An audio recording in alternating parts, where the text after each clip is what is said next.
Livro Diálogo com as Sombras, Teoria e Prática, capítulo 1. O Doutrinador, continuação. Isto não esgota ainda o rol das aptidões que devem integrar a personalidade do doutrinador.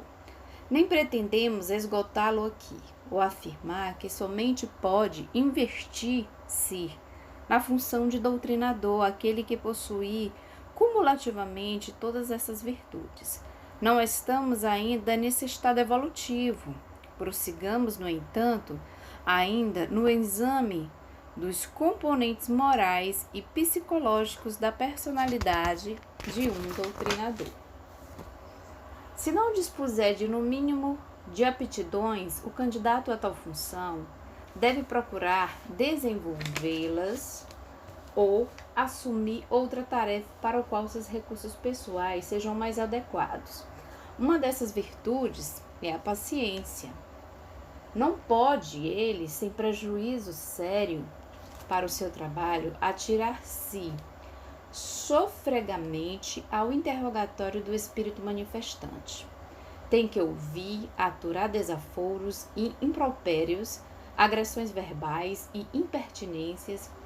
Tem que aguardar o momento de falar. Para isso necessita de outra qualidade pessoal, não particularmente rara, mas que precisa ser cultivada quando não despertada, a sensibilidade, que o levará a sentir pacientemente o terreno estranho, difícil e desconhecido em que pisa, as reações do espírito, procurando localizar os pontos em que o manifestante, por sua vez, seja mais sensível e acessível. Isso se faz com uma qualidade pessoal, chamado tato, segundo a qual vamos, pela observação cuidadosa, serena, nos informando de determinada situação ou acontecimento até que estejamos seguros de poder tomar uma posição ou uma decisão sobre o assunto. A paciência, a sensibilidade e o tato nos facultam as informações que buscamos, mas não disparam por si mesmo os mecanismos da ação, ou seja, não nos indicam a providência a tomar, nem nos sustentam no que fizemos. Para isso se pede outra disposição que poderíamos chamar de energia, que deve ser controlada e oportuna. Há de chegar-se a um ponto na doutrinação em que se torna imperiosa a tomada de uma atitude firme, energética, que não pode ser contundente nem agressiva. É a hora da energia e o momento tem que ser o certo, nem antes nem depois da oportunidade. Veremos isto quando cuidarmos do trabalho propriamente dito. Há mais ainda. O doutrinador deve estar em permanente estado de vigilância, na mais ampla acepção do termo, vigilância quanto aos seus próprios sentimentos e pensamentos, quanto às suas suposições e intuições, quanto ao que se contém nas entrelinhas, no que diz o manifestante, quanto ao que ocorre à sua volta com os demais componentes do grupo. Quanto à sua própria conduta, não apenas durante o trabalho mediúnico propriamente dito, mas ao seu proceder diário. Convém repetir, não precisa ser um santo, e não será mesmo. Vigilância e boa intenção não são santidade. O doutrinador precisa servir em estado de alerta constante. Uma questão cabe introduzir aqui. Convém que ele disponha de alguma forma de mediunidade ostensiva em espiritismo. Não há posições dogmáticas. Minha opinião pessoal é a de que algumas formas de mediunidade são desejáveis. Colocaria em primeiro lugar a intuitiva, através do qual o doutrinador possa receber as inspirações de seus amigos espirituais responsáveis pelo trabalho e desenvolvê-las junto ao manifestante com seus próprios recursos e suas próprias palavras. Em segundo lugar, poria a vidência, que certamente auxiliará na visão de cenas e quadros ou da aparência pessoal do espírito manifestante e de seus eventuais companheiros. Será também útil dispor da faculdade de clareaudiência. E nesse caso, ouviria diretamente as instruções e recados do mundo espiritual que fossem de interesse para o seu trabalho. Isto, porém, não o coloca inteiramente a salvo de alguma palavra soprada desavisadamente, que o leve a falsos caminhos.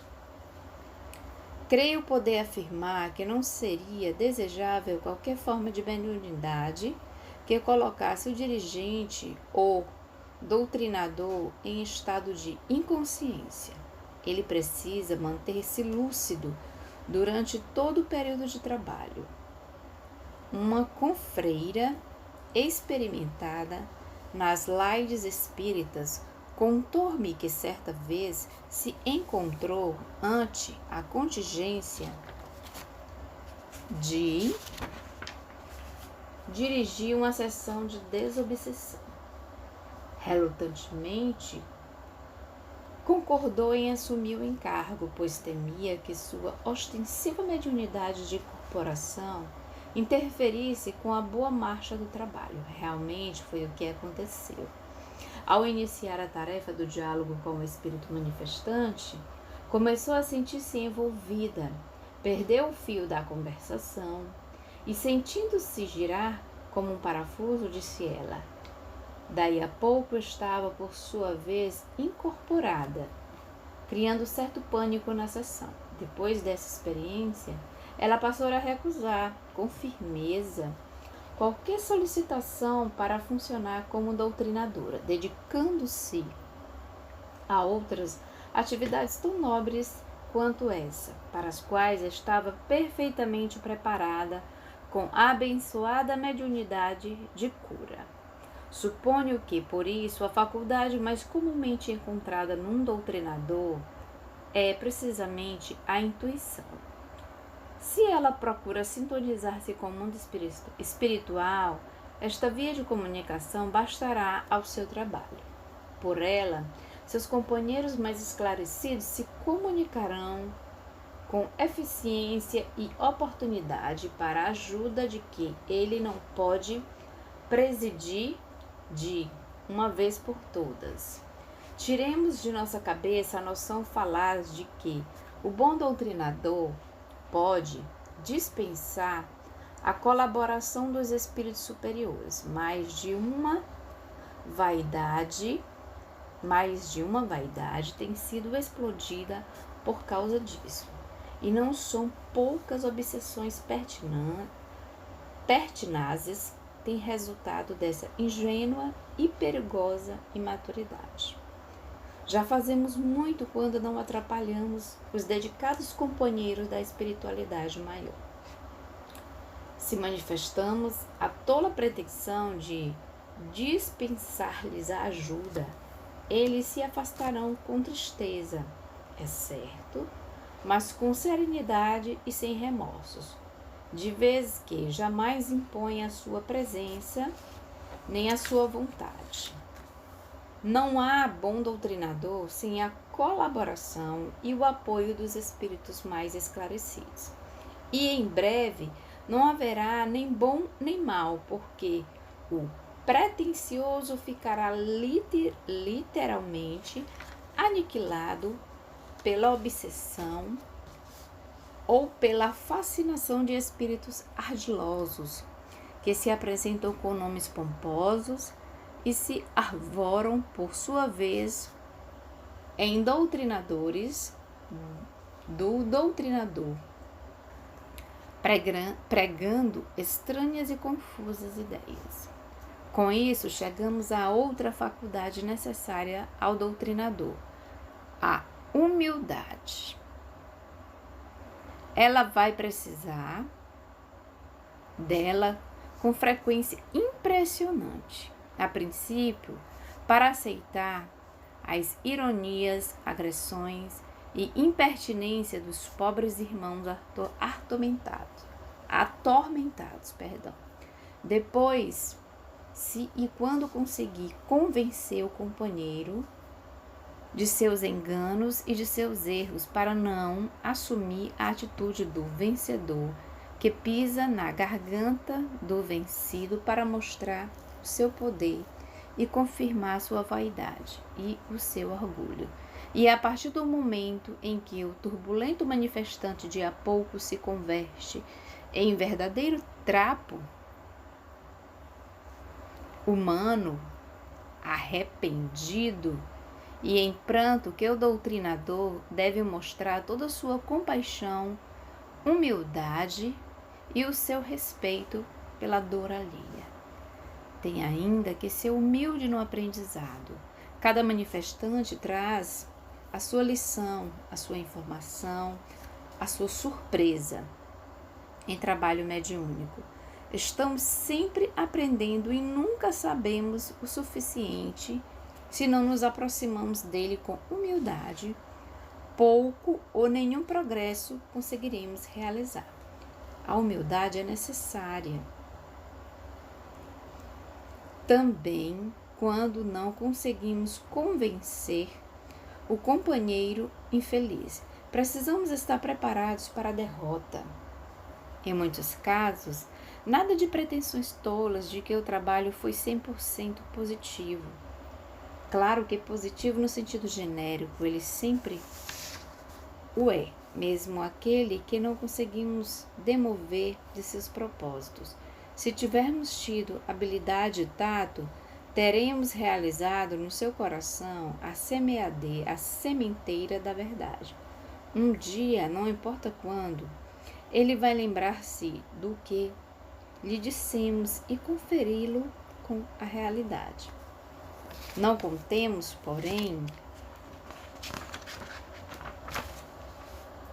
com o êxito total da conversão imediata e definitiva ao amor de todos os espíritos que nos são trazidos. Muitos daqueles dramas que se desenrolam diante de nós arrastam-se há séculos, não se ajustam em minutos de conversa. Humildade, pois, para aceitar esses casos e continuar lutando. Não somos super-homens nem semideuses. Humildade ainda quando precisamos reconhecer o potencial intelectual do irmão espiritual com o qual nos defrontamos. E isso é muito frequente, não quer dizer que não nos devamos curvar servilmente diante dele, rendendo homenagem à sua inteligência e ao seu conhecimento. Quer dizer que precisamos admitir, às vezes, que não estamos em condições de superá-lo naquilo que constitui o seu ponto forte. Nem é essa a técnica recomendada. Suponhamos que compareça para conversar conosco um espírito de elevada cultura, que lecionou em faculdades, ocupou assentos em academias, recebeu, enfim, as honrarias que tanto buscava em vez da paz interior. Não é o terreno dele que nós vamos medir. Não é discutindo filosofia com ele que vamos convencê-lo de seus enganos. Nesse campo, ele dispõe de mais recursos do que nós. E foi justamente o debate inútil e o vão filosofar que arruinaram sua vida espiritual. Ele precisa de atenção, fraternidade, respeito e sinceridade. Não de debates estéreis, no qual facilmente nos vencerá para consolidar a sua vaidade lamentável. Um pouco de humanidade na nossa parte o levará a respeitar-nos também, enquanto a exibição inútil de precários conhecimentos filosóficos e de medíocre cultura intelectual só poderia estimular nele o desprezo por nós e pela nossa posição. Nada, pois, de aparentar o que ainda não somos. E mesmo que fôssemos a humildade, ainda assim, seria indicada. Lembremos ainda uma qualidade, o destemor. Já disse Alhures que, em trabalho mediúnico, temos que ser destemido, sem ser temerários. Coragem não é o mesmo que imprudência. O destemor é de extrema utilidade nas tarefas do doutrinador. Fustigado pela interferência dos grupos mediúnicos, em seus tenebrosos afazeres, os espíritos violentos comparecerão possuídos de irritação, rancor e ódio mesmo. Manifestam-se aos berros, dão murros na mesa, ameaçam céus e terras. Procuram intimidar e propõem-se a vigiar-nos implacavelmente e atacar nossos pontos fracos ou fazer um cerco impiedoso em torno de nossa família. Provocar acidentes, doenças, perturbações, o arsenal de ameaças é vasto, e eles manipulam com extrema sagacidade as armas da pressão. Se nos deixarmos pressionar pelas verdadeiras cenas que fazem, estaremos realmente perdidos, porque nos colocaremos na faixa vibratória desejadas por ele. Os benfeitores espirituais sempre nos advertem de maneira tranquila e segura. Nada de temores infundados. Sofremos apenas aquilo que está nos nossos compromissos espirituais e não em decorrência do trabalho de desobsessão. É verdadeiro isso? Seria injusto por parte das leis supremas que evidentemente governam o universo se a paga com dedicação ao irmão que sofre resultasse em sofrimento indevido e em punição imerecida. Estariam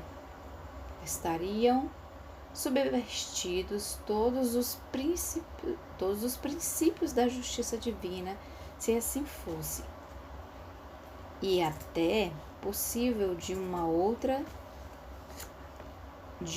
ou outra das ameaças esbravejadas contra nós se cumpra, ou seja, aconteça acidentalmente, como doença inesperada em um de nós ou em membro da nossa família. Estejamos certos de que na sessão seguinte virá de novo o irmão infeliz para se vangloriar. Eu não disse? Não tema, siga em frente, o trabalho está sob a proteção das forças positivas e abençoadas. Isto, porém, não significa que deveremos e poderemos deixar cair as guardas.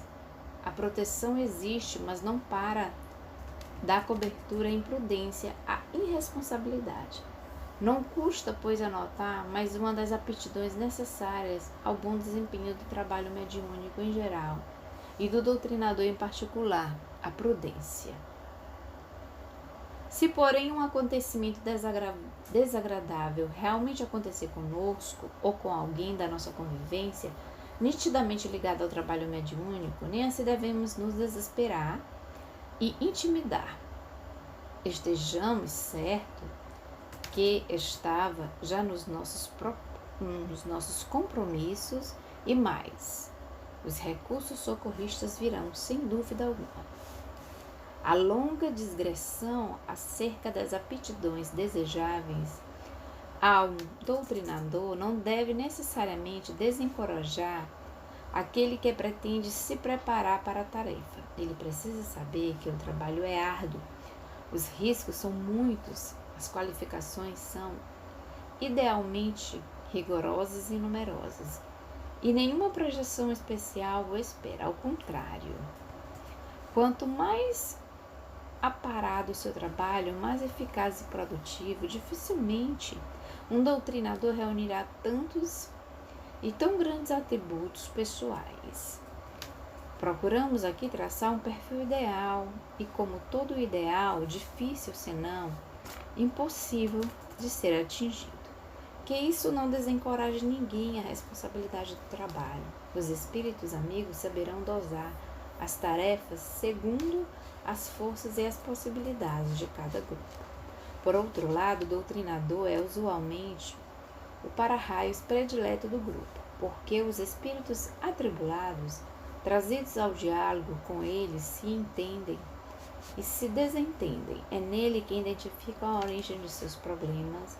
É ele usualmente o organizador corresponsável pelo grupo, bem como o seu porta-voz junto ao mundo espiritual.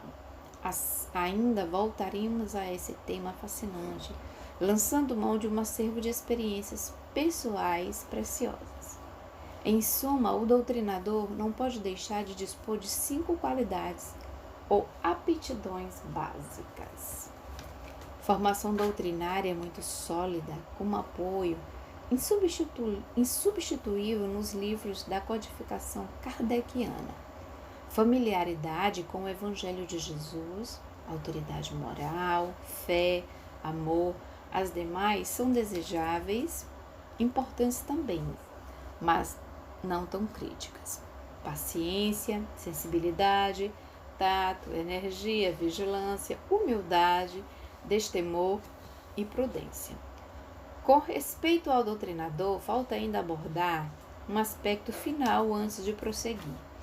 Como é também o dirigente humano do grupo, precisa, como já sabemos, como já dissemos, estar consciente dessa responsabilidade e usar sua autoridade com muito tato, sem abandonar a firmeza. Disciplina não é sinônimo de ditadura.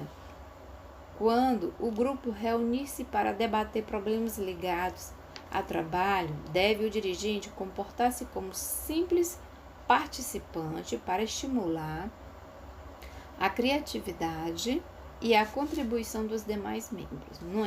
No momento de tomar a decisão, cabe a ele suportar os ônus e as responsabilidades decorrentes. Precisa tratar todos, médios ou não, com o mesmo carinho e compreensão, sem paternalismo e preferências, mas sem má vontade contra qualquer um dos membros da equipe. Precisa despertar nos seus companheiros a afeição, a camaradagem e o respeito. Poderá ser o primeiro entre eles. Certamente deverá ser o único a falar com os espíritos, mas não é o maior. A essa altura dirá o leitor algo inquieto. Mas é muito difícil ser doutrinador. É verdade? É sim.